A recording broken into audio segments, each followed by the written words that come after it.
C'est un chemin où il y a des pierres, il y a des choses en fait qui encombrent le chemin.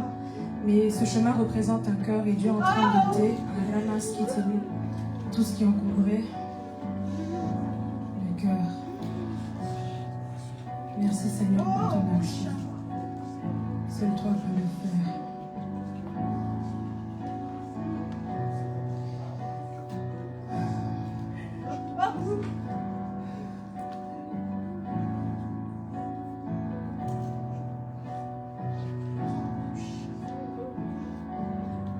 Je remercie Dieu de m'avoir encore choisi aujourd'hui.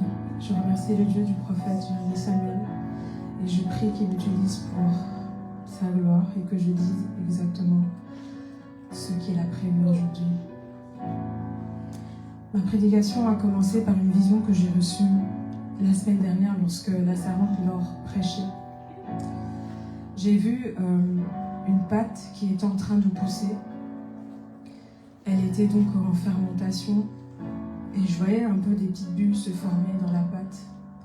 Et j'ai entendu les mots suivants, maturité spirituelle. Et ce matin, on va donc parler de ça. Et sous l'angle par lequel le Saint-Esprit me l'a inspiré, et on va aller dans Matthieu 13.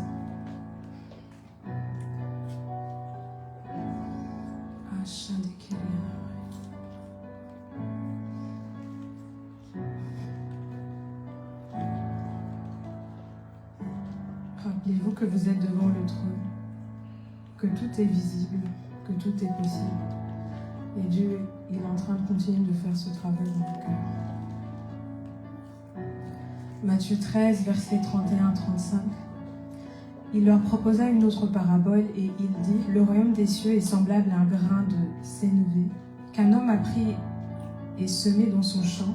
C'est la plus petite de toutes les semences, mais quand il a poussé, il est plus grand que les légumes et devient un arbre de sorte que les oiseaux du ciel viennent habiter dans ses branches. » Il leur dit cette autre parabole, et c'est le verset qui nous intéresse. « Le royaume des cieux est semblable à du levain qu'une femme a pris et a mis dans 3 mesures de farine jusqu'à ce que la pâte soit toute levée. » Jésus dit à la foule toutes ces choses en parabole et ne lui parlait point sans parabole, afin que s'accomplisse ce qui avait été annoncé par le prophète. « J'ouvrirai ma bouche en parabole, je publierai des choses cachées depuis la création du monde. » Amen.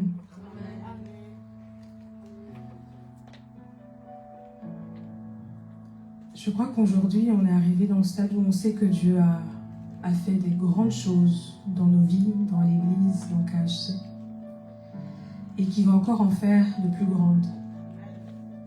Dieu nous a mis au large, et la servante Laure nous l'a rappelé la semaine dernière, selon Genèse 26, Rehoboth.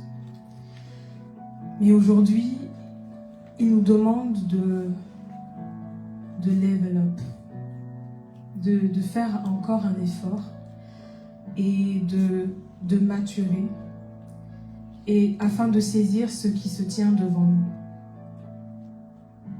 Et quand je parle de cette parole, il ne s'agit pas seulement de KHC, mais il s'agit de l'Église corps du Christ, parce qu'il est important de savoir que nous sommes un membre qui appartient au corps qui est l'Église de Jésus. Je disais que mon inspiration a pris naissance dans cette vision-là. Et je vais parler rapidement de la maturité. Vous savez, je ne vais pas traîner. Nous savons ce qu'est la maturité.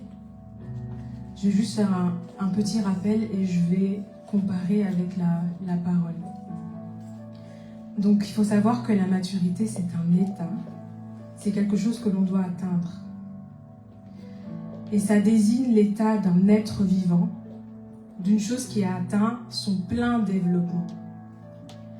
Ça s'emploie dans différents domaines, notamment en psychologie ou domaine humain tout simplement. Et ça se définit comme la capacité à gérer ses émotions, ce que j'aime bien ici, à faire preuve de jugement, assumer ses responsabilités, à faire des choix raisonnables. Et en biologie, on dit c'est un état d'un organisme ayant acquis toutes ses facultés physiques et intellectuelles ou reproductrices. Si je reprends les éléments de définition psychologique et humain, on a dit que c'est faire preuve de jugement. Comment faire preuve de jugement, nous en tant que chrétiens? C'est par le discernement des esprits, notamment, et la capacité de faire la distinction entre le bien et le mal.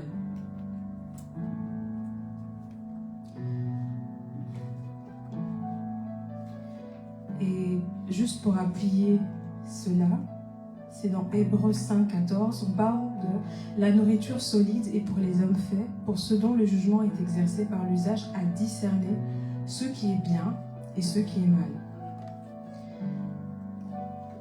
La maturité a également été définie comme étant la capacité d'examiner toute chose.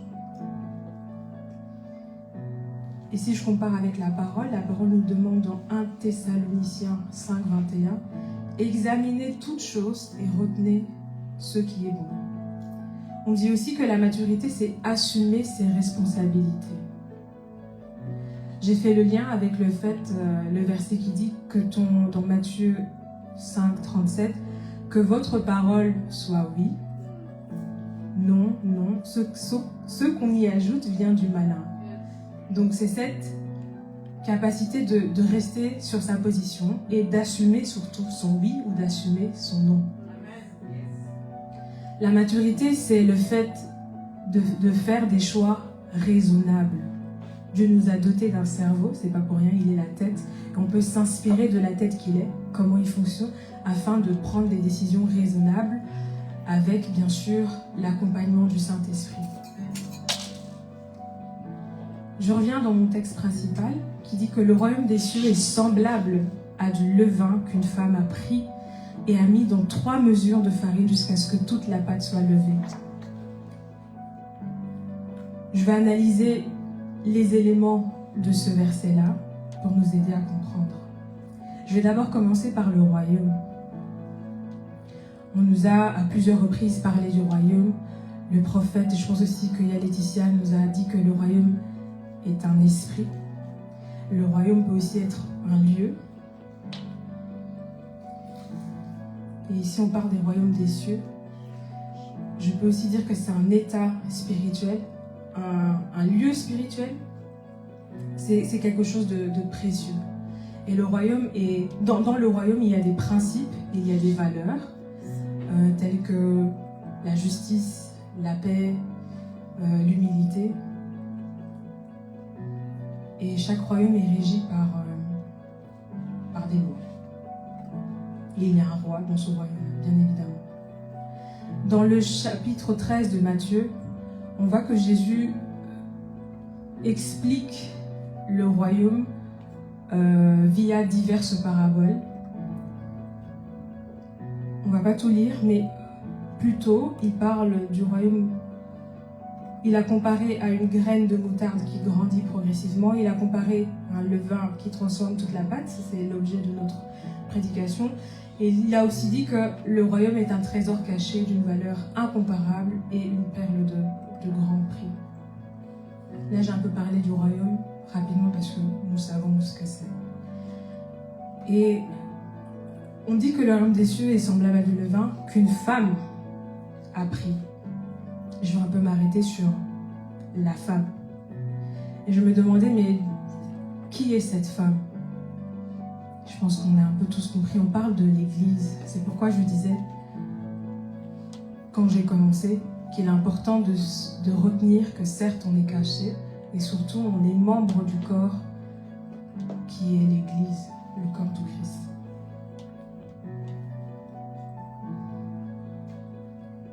L'Église est semblable à cette femme. Pour moi, c'est une femme prophétique qui a agi selon le temps de Dieu et qui a posé, bien évidemment, un acte prophétique. Et la maturité est semblable à cette femme qui a compris son rôle.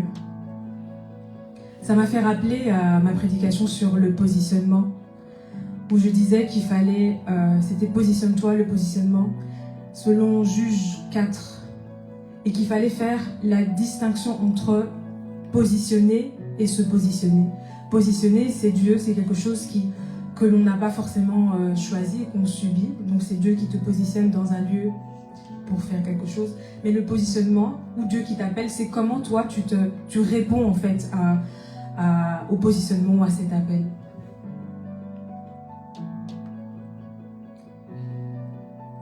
Et que positionner relevait de la responsabilité de Dieu, qui consistait à nous placer à un endroit, mais se positionner relevait de notre responsabilité. C'est à nous de faire le mouvement, c'est à nous de poser l'acte et d'agir selon ce que Dieu nous demandait de faire. Et on a eu l'exemple de Jaël qui avait pris le pieu et qui a tué Sisera. J'espère que ça vous revient. Amen. C'est donc une femme qui n'est pas spectatrice de ce qui se passe, c'est une femme qui prend action, encore une fois selon le Saint-Esprit. Elle fait vraiment le mouvement qui convient au bon moment. Ah, Shaya. Elle prend action, c'est très important, parce que l'Église ne doit pas être passive. L'Église doit être constamment en mouvement. Prier est un mouvement. Avoir la foi est un mouvement. Faire des offrandes, c'est agir constamment en mouvement.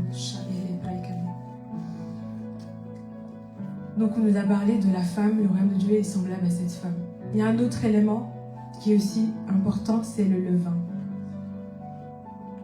On dit que le royaume des cieux est semblable à du levain. Quand on parcourt un peu la Bible, on voit qu'en fait, le levain n'était pas forcément considéré comme quelque chose de positif. On symbolisait le vin comme le péché ou la corruption. Quelque chose en fait qui se répand discrètement mais qui influence, qui a une forte influence.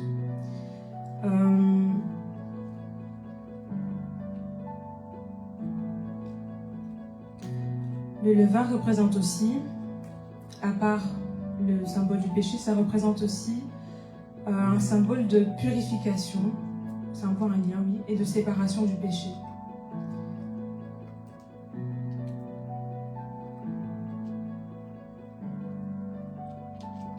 Et même Jésus, lorsque il parlait, il a mis en garde et il a dit dans Luc 12 qu'il fallait se méfier en fait du levain des pharisiens.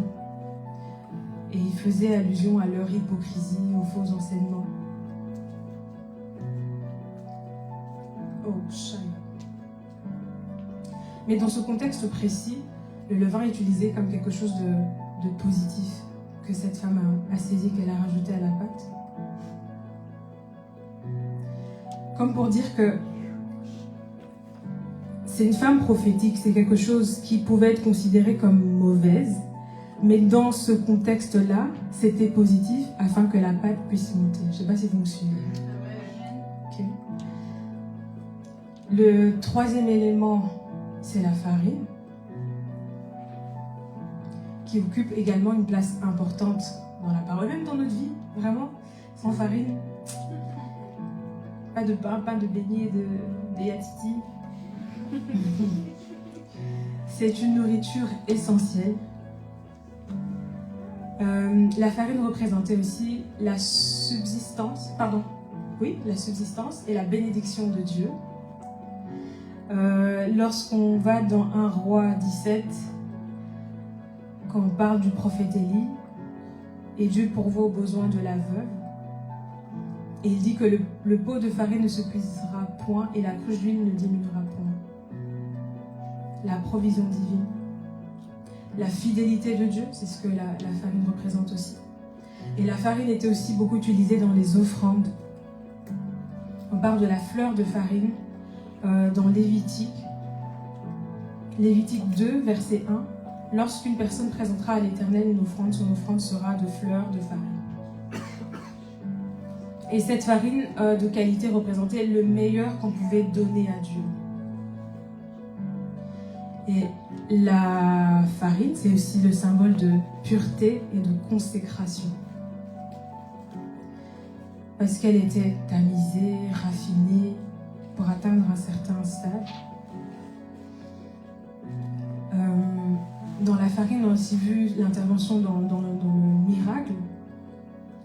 Dans 2 Rois 4, 41, Élisée, quand il demande d'apporter la farine, en fait, c'est un instrument aussi de guérison. C'est quelque chose que Dieu utilise pour faire beaucoup de choses. Un autre exemple, lorsque Abraham a reçu les anges, il a demandé à sa femme de préparer des galettes avec de la farine fine.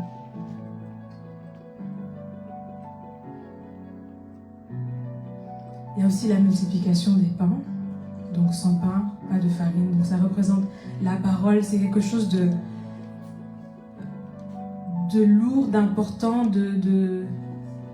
d'important.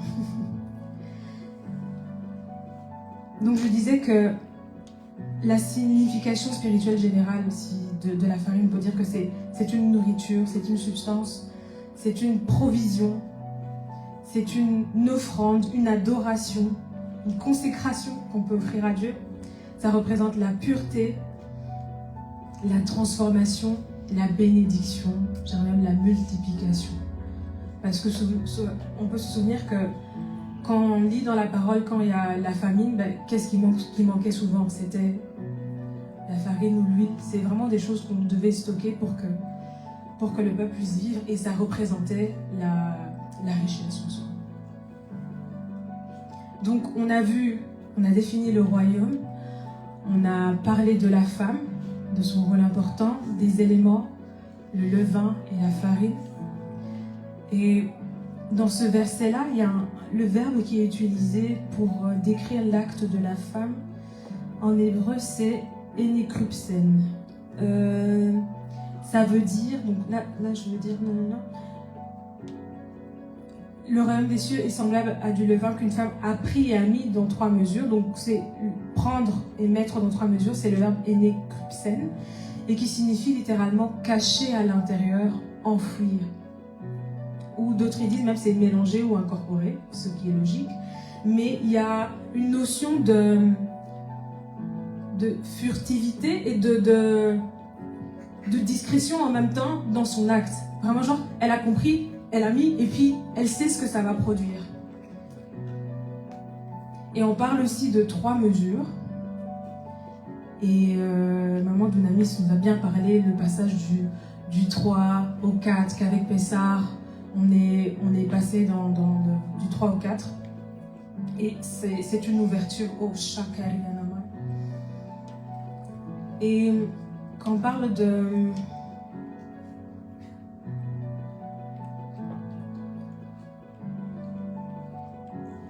3 mesures, le terme c'est CA, qui représentait environ, juste à titre informatif, 22 litres de farine.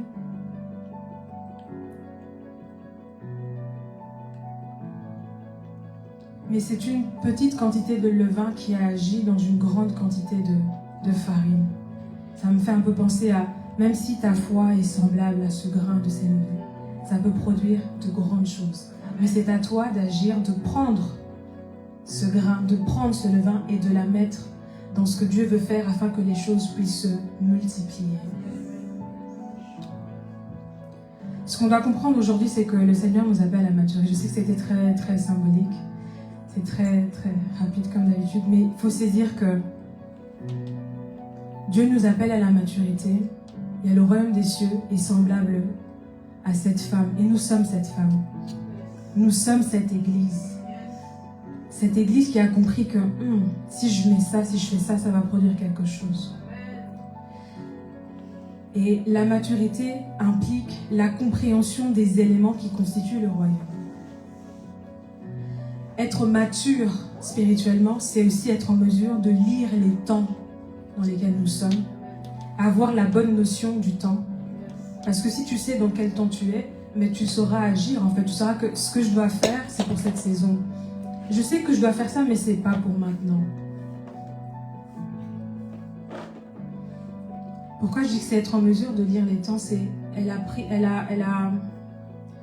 le verset ainsi, c'est jusqu'à ce que toute la pâte soit levée.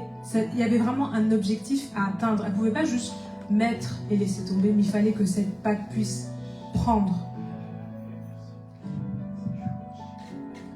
On peut comprendre que par cette parabole que la femme, c'est un peu l'agent qui introduit le royaume.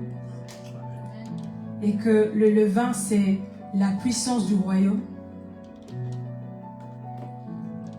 Que la farine, c'est le monde, cette substance, c'est l'humanité. Et la fermentation totale, c'est la transformation complète opérée par Dieu. Donc on comprend qu'on doit être mature parce que Dieu veut transformer les choses complètement. Dieu veut transformer l'Église complètement. Et on a une mission qui est importante. On a une mission, un rôle à jouer. Et on doit, avec ce rôle, on doit saisir les éléments qui sont importants afin que la volonté de Dieu puisse s'accomplir. J'espère que quelqu'un comprend aujourd'hui. Je disais que j'allais être très très rapide.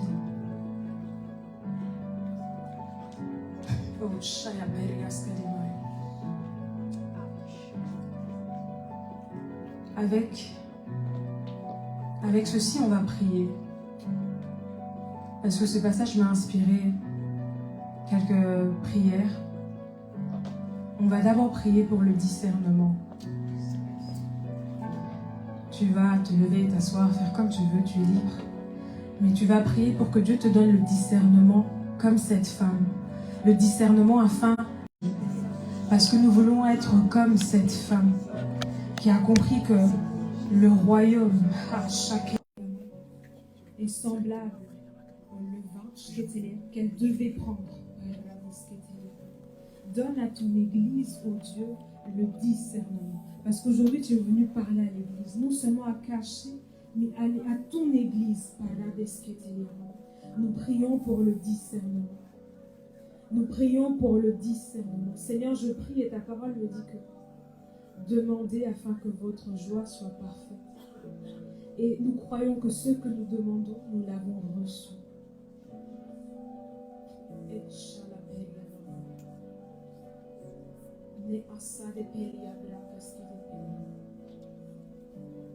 Ouvre nos yeux, ô Dieu. Ouvre nos yeux spirituels. Ouvre nos oreilles, Seigneur.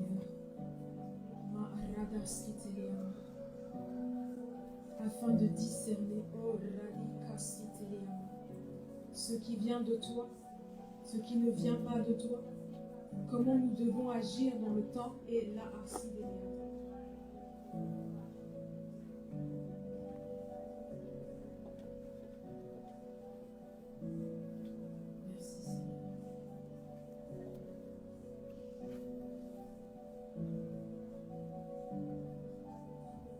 Tu vas te lever, tu vas faire une autre prière. La deuxième prière, c'est on va prier que l'on soit en mesure de faire preuve de jugement selon sa parole.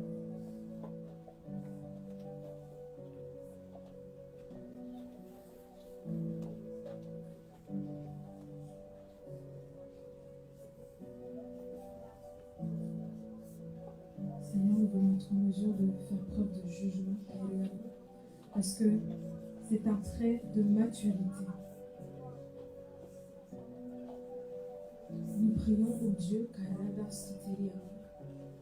afin que l'on que l'on fasse preuve de jugement, qu'on soit en mesure de distinguer le bien et le mal. À choisir, oh, le bien, à nous positionner, à assumer nos responsabilités et à faire des choix raisonnables.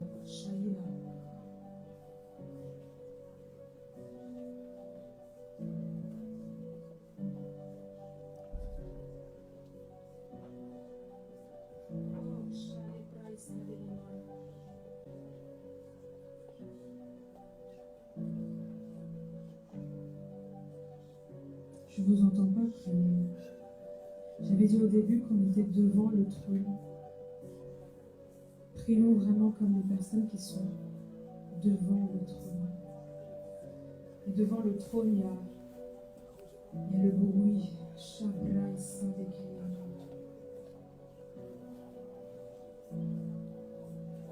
Qu'on fasse preuve de jugement, selon ta parole. Que l'on fasse preuve de jugement, Seigneur, selon ta parole.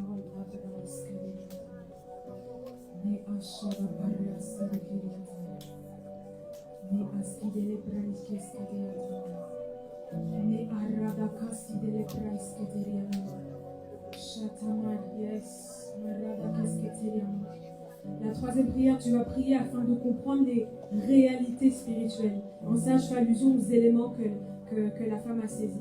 Tu dois comprendre les réalités spirituelles et agir en fonction.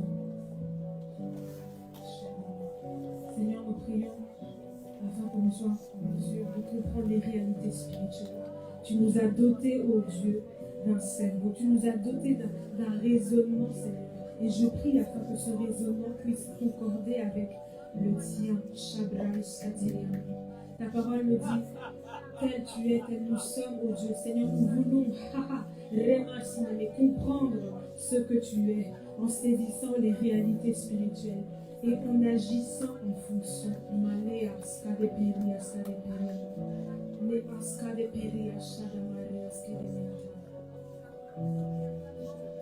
Entends, Seigneur, les prières de ton Église. Et je sais qu'aujourd'hui, on ne prie pas seulement en tant que cachet, mais on prie en tant qu'Église, corps du Christ. Nous sommes un en esprit, et nous prions afin de comprendre les réalités spirituelles et d'agir en fonction. Donne-nous cette maturité, ô Dieu.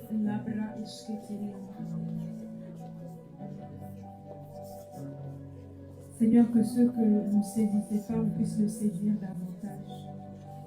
Ce qu'on ne comprenait pas hier, qu'aujourd'hui, Seigneur, que la compréhension soit claire. Ce qu'on ne voyait pas, ô Dieu, qu'on le voit avec tes yeux.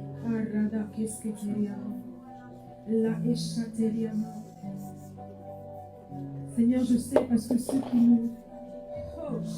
qui nous fait défaut, c'est quand on ne regarde pas les choses comme toi. C'est quand on ne saisit pas les choses comme toi, mais nous prions, nous te supplions, ô Dieu, de nous accorder, de comprendre les réalités spirituelles. Donne-nous ce cœur, Seigneur, qui comprend, ces yeux qui voient, ces oreilles qui entendent. Alaya, Shabil et Peri Asanama. Et Shadarama, qu'est-ce qu'il y a?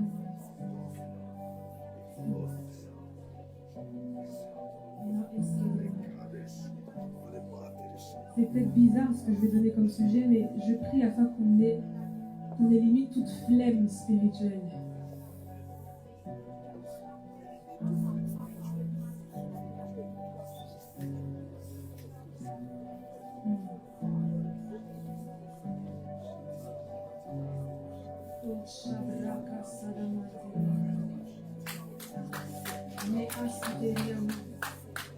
Seigneur, je n'abandonnerai pas lorsque tu me demanderas, Seigneur, de continuer. Oh, nous refusons, Seigneur, toute flemme, toute fatigue spirituelle, Ce qui nous retient, Rama, ce qui ne nous permet pas d'avancer au Dieu, la Isha, la Braïka, de Menderia, Saramai. Nous refusons cela dans le nom de Jésus, la Braïkeme. L'Éternel est notre force, tu es notre force. Rada, qu'est-ce que t'aimais? Et nous allons, Seigneur, avancer avec la force que tu nous as donnée. La Braïka, Sheteriama. Nous allons avancer avec la foi que tu nous as donnée. La Braïcha de Keria Bariama. Shabraïke Telemanderia Shedeme. Toute flamme spirituelle tombe maintenant au nom de Jésus. Araya, ça y est là. Oh, Shadamariama. Que ton église, oh Dieu, se lève, que ton église, Seigneur, oh Chateriama, tienne bon, Chabrai Kalepelia Salama.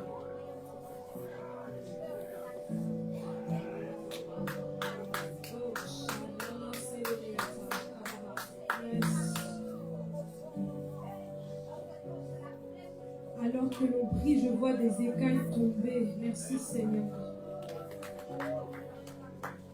Merci Seigneur, tu nous rends matures.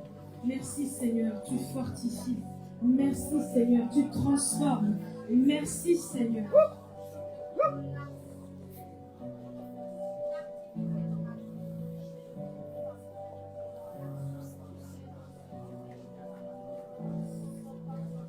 La dernière prière, on va prier tout comme cette femme, que tu rajoutes le levain dans la pâte jusqu'à ce que toute la pâte monte.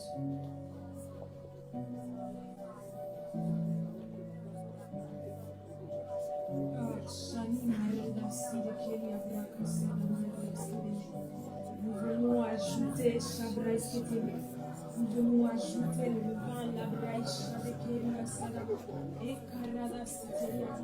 Et afin que Seigneur, toute la pâte puisse monter, la braïcha Keteria, que ce que tu as prévu puisse s'accomplir, la braïcha Keteria. Nous ne voulons pas voir les choses à moitié accomplies, oh Dieu.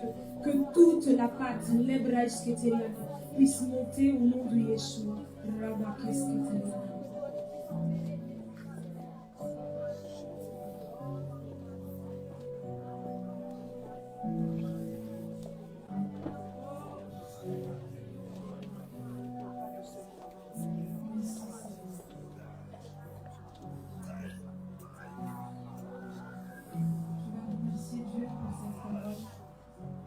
Et je prie aussi qu'elle continue à agir dans nos cœurs et qu'on puisse atteindre vraiment cette maturité. On ne commence pas juste, on persévère.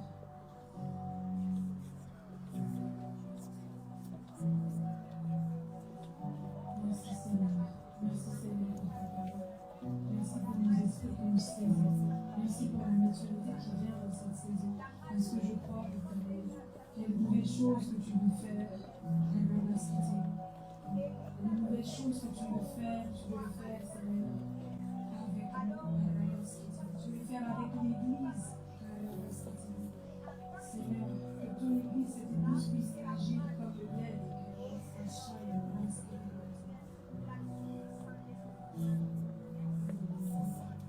est-ce qu'on peut acclamer le nom de Jésus? On va accueillir le père de la maison, le prophète Jérémie Samuel.